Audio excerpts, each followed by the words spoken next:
And please welcome Thora Birch. Thank you. Thank you. So you can either whatever you're comfortable with. Director's chair. There's a microphone for whatever works for you. There's a mic for you right there. Hello, hello. Perfect. Steel Perfect. City. Hey guys. Hey. Thanks for coming out. Thank you for coming out. This is so awesome having you. Good to be here. First time in Pittsburgh? It is. Oh, well, welcome. It's a fun city. Yes. Wonderful folks here. Absolutely, for sure. So if you don't mind, I have a couple questions before we get to the audience. I'm just enamored with Ghost World, one of my favorite movies. You know, but it was Terry Zwigoff, not your typical director, Dan Clowes, a graphic novelist. What was the atmosphere like on the film compared to like other films you worked on? It seemed like it was just a different animal. Yeah, the tone of the film was sort of the tone on the set, but with a lot more laughter for us off camera. Terry and Dan are Enid and Rebecca in a weird way, if that makes any sense. And you know, Scarlett and I would often joke about that, like how are these two older dudes that are into like weird shit? why are they? How do they relate to these young teenage, adolescent, women of that era? But they kind of encapsulated that it was about the death of a friendship, and so many other things. But yeah, so the vibe on the set was just kooky and odd, but with a great sense of humor. There's just like a lot of laughter about really dark stuff. Were you familiar with the graphic novels or the comics before you even did this? When I first read this script, I was also provided a copy of the graphic novel, and I read that first, and just to get a sense of, the world and what it would feel like. And so going into reading the screenplay, I already had a good idea of what they were kind of going for. And I think it made the script easier to understand and read and access and kind of visualize, And I just really, really responded to the character of Enid. I related to her. I felt like nobody else was allowed to say any of the things coming out of her mouth, because those are things that would have been coming out of my mouth. Were you able to put any improvisation into anything you were doing, or was it strictly script? Yeah, there was an improvisation on a certain kind of physicality that she had, and also like certain things just were off the cuff, that like the little swaying dance when we enter the graduation party and trying to stab the guy with the pineapple or something like that. Like certain little things like that weren't written in, but I just felt it just came out of me in the moment. So it was a fairly relaxed set. Well, I don't know if any set's truly relaxed compared to others. But the vibe was relaxed. But it was a relaxed. It wasn't as hectic. But then again, the film itself is kind of slow, contained kind of thing. But the pacing of filming wasn't always that way. No. And then I'm going to skip ahead to Walking Dead real quick. How familiar were you with those books and the TV series before you got involved? Ooh. Okay, we'll get to the questions. No. No, I was aware of The Walking Dead. How could you not be? But I was unfamiliar with it. I didn't even know that it had been a graphic novel. I didn't know anything about it, really. But when I knew that I was going to be joining season 10, I took a crash course in at least the series, and I got to about... Can you guess what season I got to? 5. That's right. And then I was shooting on it. So yeah. So would you mind if we get some questions from the folks out there? Let's roll them. Let's head right over here first. Right down front. Hello, Thora. Hi. Great to have you with us. Merry Christmas. Thank you. Merry Christmas. Happy holidays. Thank you. So this is just a 2-part question. Out of all the some of the movies that you worked on, like Hocus Pocus, Now and Then, American Beauty, and Ghost World, which of those experiences do you consider your personal favorites out of all of them? And the second question is, what was your fondest memory of working with Ashley Aston Moore on Now and Then? Okay. First part, out of those roles, it's hard to, I always get sort of tongue-tied when asked, oh, what's your favorite character, or what was your favorite experience, or which is your favorite movie that you've been in? And I understand the desire or the curiosity around that, but for me personally, it's impossible to choose a hierarchy because of my likes or dislikes about each role, because they're all so different. And sometimes when I had an experience that maybe wasn't necessarily pleasant, I learned so much from it, or it helped educate me in a way that helped me grow and learn how to handle those situations in the future. Also, I relate to almost all of my characters, especially the big ones that everyone really seems to respond to. So I feel so connected to all of them that if I mention one as being like a preference over another, I feel like I'm hurting that other character's feelings.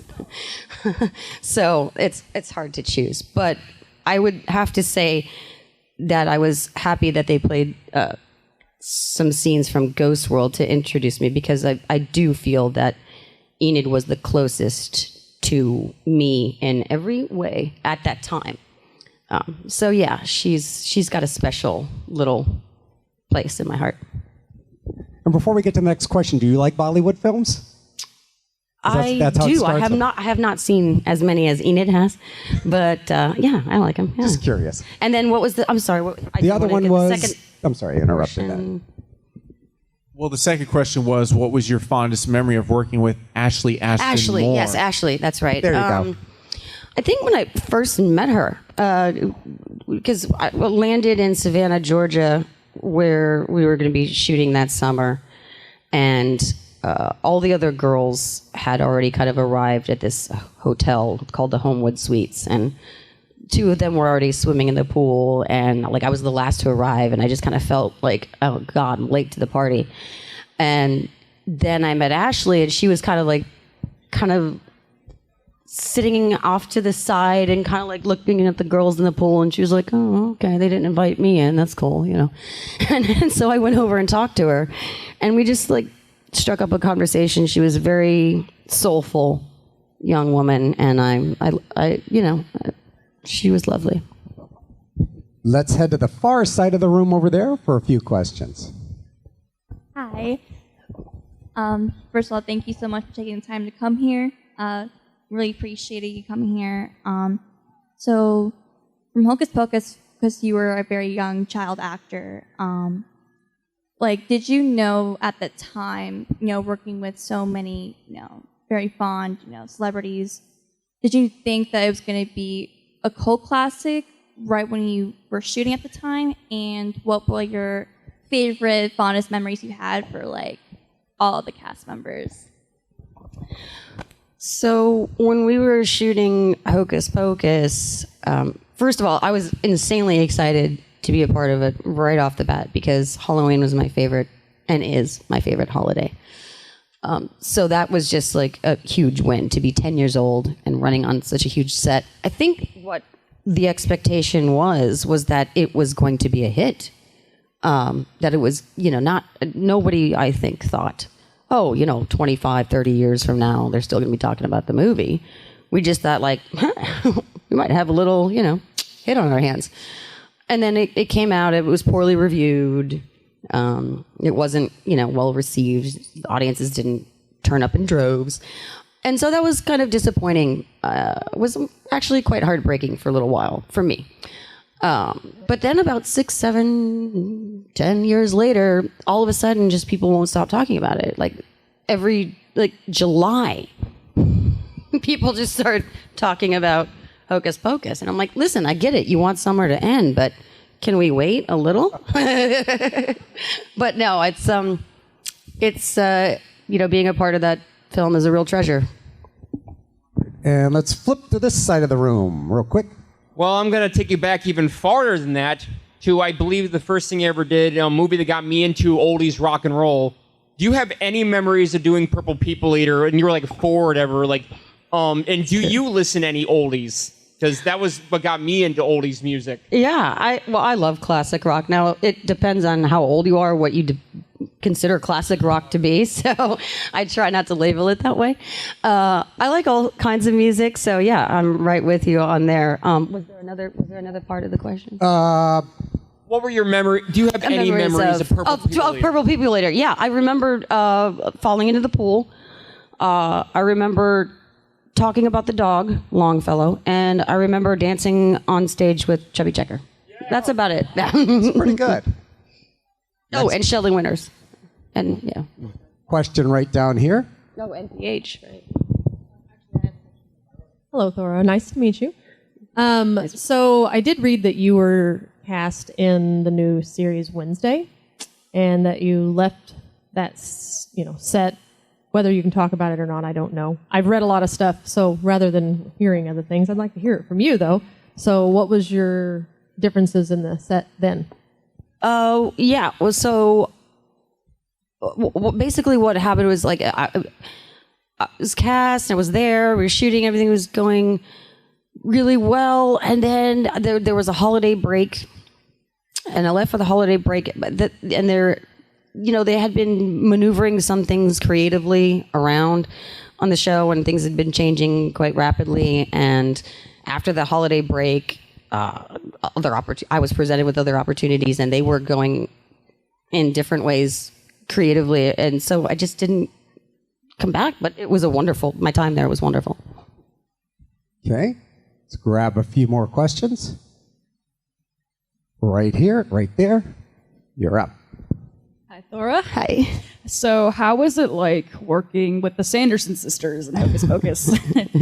It was great when we were working with them. A lot of our time, a lot of what we shot, it was like either the three kids were working or the witches were working, but obviously we overlapped often enough. And so those times on that set were they were very big, very extra, like the I put a spell on you scene was probably one of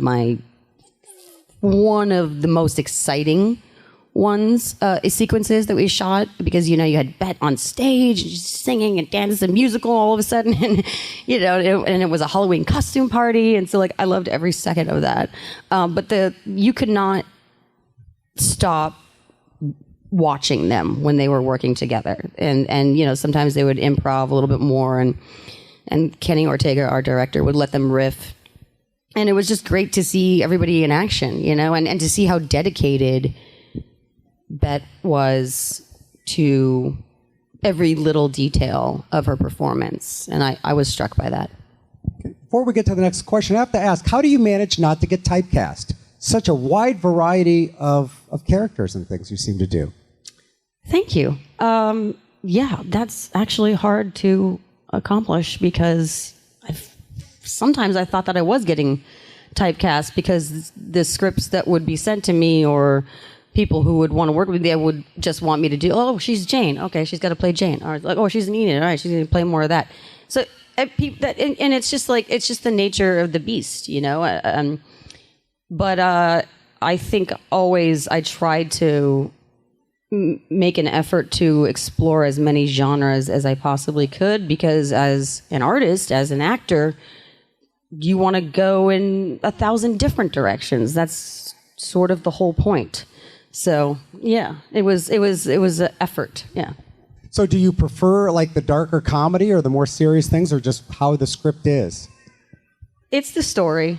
It's the story or the character. There has to be some element that I glom onto one way or another creatively, but largely I'm looking for a darn good story. And no, I don't care. I love all genres. I'm not huge on sci-fi for whatever reason, and that doesn't even make sense, because I seem like the person that would be into all that. But yeah, I like everything from drama to broad slapstick bro comedies. Let's swing over to that far side of the stage and see what we got. Hello. I was at a convention back in September, and Vanessa Shaw was there, who played Allison. She said she regrets not taking the red hood from set, which she was allowed to have. Do you have anything that you took from the Hocus Pocus set or regret not taking? Well, I'm not sure we were allowed to take anything. I know one thing I wouldn't have wanted to take, which would have been that darn hat, because it constantly flew off of my head. They couldn't shape it, or my head was so small, they couldn't even shape it around to stay on it without structurally altering the hat in a massive way. So they just kept pinning it or trying to glue it or like all these different things to get it to stay on. So I wouldn't have taken that. What I would have wanted to take would have been the book. I mean, but you know, that's not a very Danny-like choice, I suppose. We're going to head down front over here. Yeah. Look, right here. Sorry. Hi, Thora. It's wonderful to meet you. I'm going to ask another Hocus Pocus question, Okay, so I apologize. But my friends and I have all like fallen in love with the character of Danny just because her overall like personality is so fun. But like, what was it like acting with, especially at like such a young age, with the character of Billy and also Binks as well, like the cat and then the zombie, because those are two very different characters, but also very different reactions as well. For sure. I definitely preferred Doug Jones, who played Billy the Butcher, because he could speak. And he was just such a lovely human. And like, every time I see him, I still like, Billy! So yeah, love Doug. The cat, yeah, that's a little bit, you know, Danny loves Binks, and I love that she loves Binks. Thora does not want to talk about Binks. Because there were many, many different cats. Sorry to break anybody's heart. Not a cat person. Oh, I know. Controversial up in here. But no, I think it was because the process was so laborious at that time. We had animatronic puppets. They were working with new technology called something along the lines of CGI, the very early days, and then just actual cats. And so trying to act against something that false and forced at 10 years old was uncomfortable. I felt like messing up my flow, you know? So yeah, that's maybe why I have like a little attitude. But watching the movie, I'm like, Thora, how can you say these things? You know, this is disturbing. Head over there. We got a couple questions. Right against the wall. So since when you were young filming Hocus Pocus, during the graveyard scene, did the man scare you at all? I think what scared me was actually watching the head get kicked off, because I watched them making the head offset, you know, off camera. And so I was kind of familiar with the process that they were going to use. And what scared me was I was really convinced that Doug was going to get kicked, because Doug was in that, but he was below the neck. Like, so the top of his head was the fake neck of the mummy. So I kept thinking that he was going to get kicked. We're going to stay over there for another question, right in the corner. Is there any actor or actress or director that you never want to work with again? Oh, you can't ask that. We can move on to a better question if you're uncomfortable. Don't answer that. I could give you many names and we'd be here for a long time and I'd be sued. There you go. Good. Let's go on to something brighter. American Beauty. When you first read the script of that, did you have any idea it was going to be such an epic film? Yep. How did that happen as far as the audition process? The audition process was very, very long. I think I was one of the first actors to go in and just have a meeting with the director before even reading or putting anything on tape or anything like that. And then they didn't even have Lester cast, which I thought was strange. I was like, why are they meeting with James right now? Don't they need to, worry about Lester and Carolyn? but he was like, no, Sam has an interesting process. You know, he wants to meet everybody for all the roles and everything. I'm like, okay, whatever. So I go in, I'll do anything to get this role, right? So I'm like, okay, whatever process you got, let's bring it. And so then I audition, and the feedback is amazing. Everything's like, yeah, you're the top of the list, you know, first choice. I'm like, cool. Doesn't that mean I get the job? No, he's still in his process, which happened to include meeting every actor in Hollywood for everything. And so I was kind of just like always sitting on pins and needles for about 6 months, waiting to get the word of if I have it or not. Meanwhile, during which I'm hearing like, oh, well, they really like this person now. They really like that person now. I'm like, okay, well, do they want me to come in again? I'll come in again. So yeah, but at the end of the day, there was some screen tests, mix of young actors, and then me, Wes, and Mina won in the end of the day. And when you saw the film, did it hold up as well as when you read the script? Sometimes in people's mind, it looks a little different. It was different, but it met my expectations, if not exceeded. Hard to exceed because they were quite high. It was one of the most celebrated scripts within the industry at that time, before it had even come out. Like, everybody was like, "Where'd you find this writer? Where'd you find this director? How'd you know?" And Spielberg was behind it, So that was it was a big deal. What was the premiere like? It had to be quite a spectacle. We had so many of them. It was back in the day where they have media tours and you fly all in major cities in the country and some major cities in Europe. So I don't remember like the first actual screening. I remember a lot of them, like certain ones. I know Toronto was a big deal when we the film festival there. We were there. So yeah, there was just it was a different era. Yeah.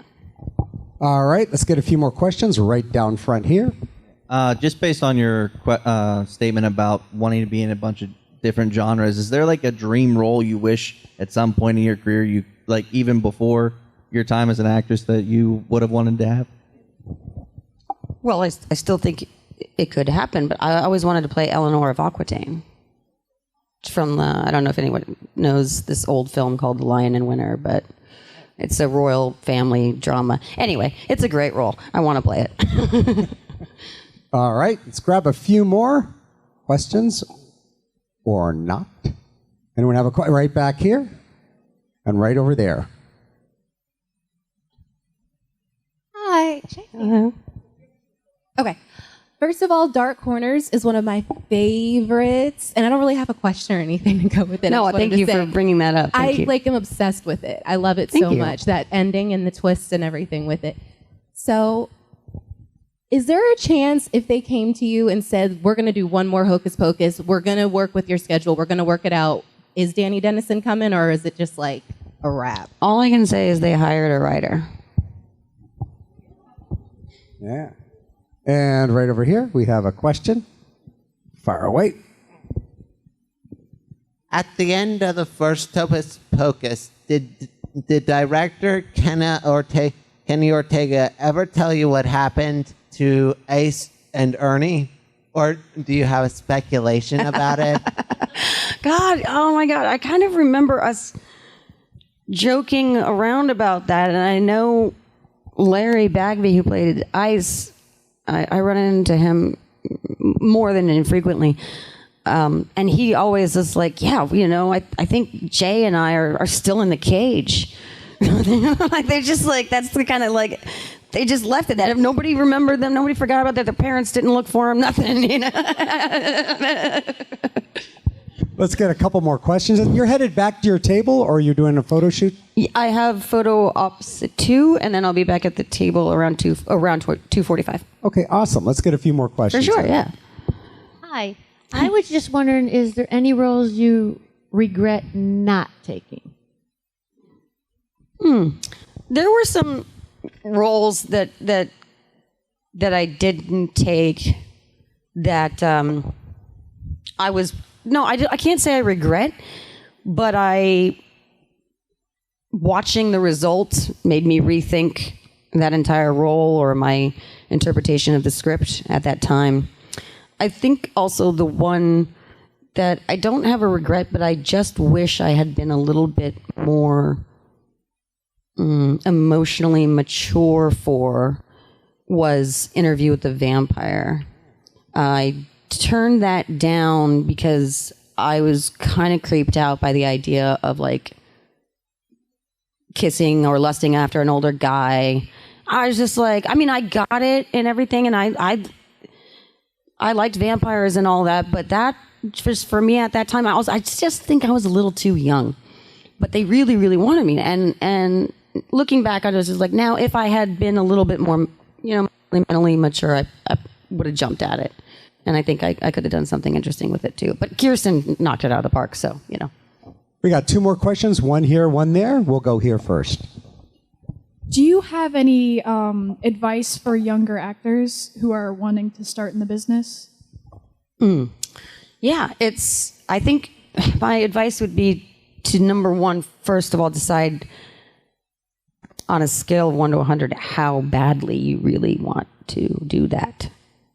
Is it a need or a want or a desire, where does it come out of?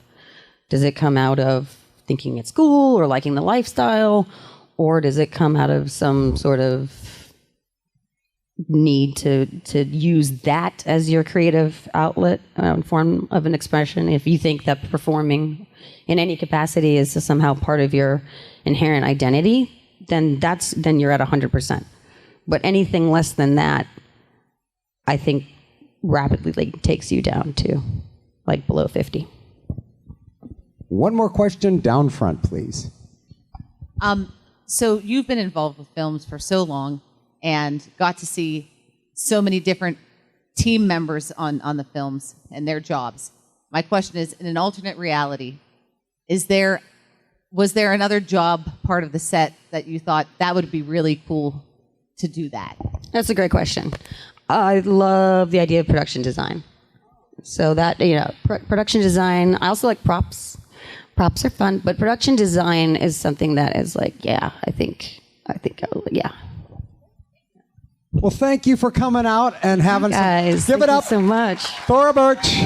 Thank you. You guys were great. Thank you so much. Thank you. So wonderful for having you. I'll take care of all of that. Thora Birch, one more time.